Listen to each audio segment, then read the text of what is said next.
এয়া অংকুৰ শ্ৰেণীৰ কোঠা।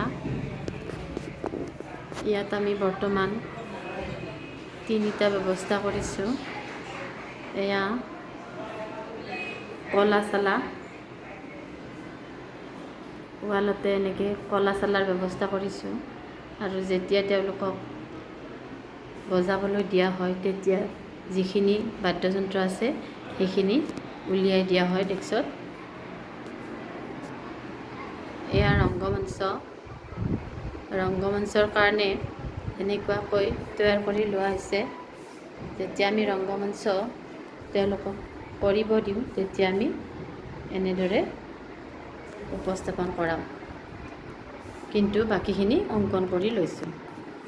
এয়া চিত্ৰ পুস্তকালয়, ফুল, ফল, পাচলি, বিজ্ঞানী, মহৎ লোক এনেকুৱাকৈ ৱালত অংকন কৰি লোৱা হৈছে। এইটো আদৰ্শ গৃহত আমি এইখিনি যিখিনি সা সঁজুলি লাগে ছাত্ৰ ছাত্ৰীসকলৰ কাৰ্য মানে এইখিনি লৈছোঁ।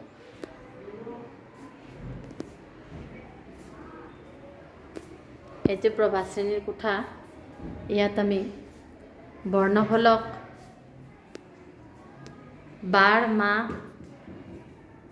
অকণমান ইংৰাজী এলফাবেটৰ ধাৰণা, 7 বাৰৰ নাম,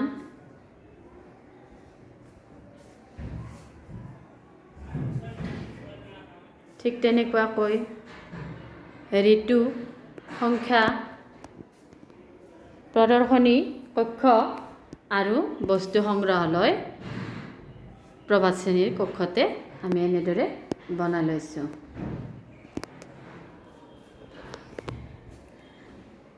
ইয়াৰ পৰা আমি আহিছোঁ চিৰিয়াখানালৈ। বাৰান্দাত তেনেকুৱাকৈ চিৰিয়াখানাখন অংকন কৰিছোঁ।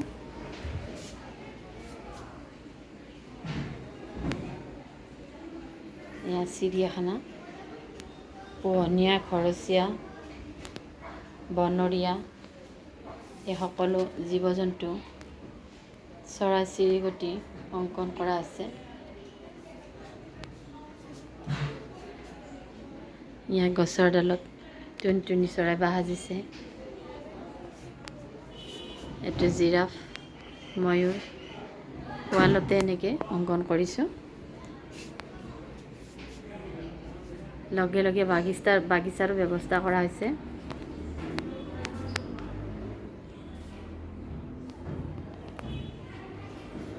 বাহিৰত খেলপথাৰ আৰু বাগিচা একেলগে আছে।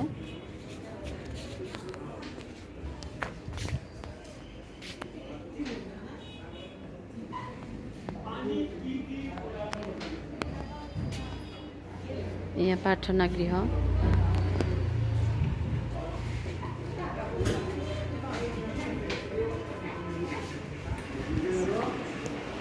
এয়া মুকুল শ্ৰেণীৰ ক শাখা কাৰ্যশালা।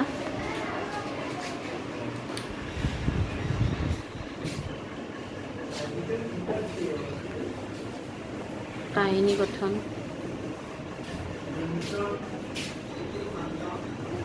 লগে লগে বৰ্ণ আৰু সংখ্যাৰ ধাৰণা।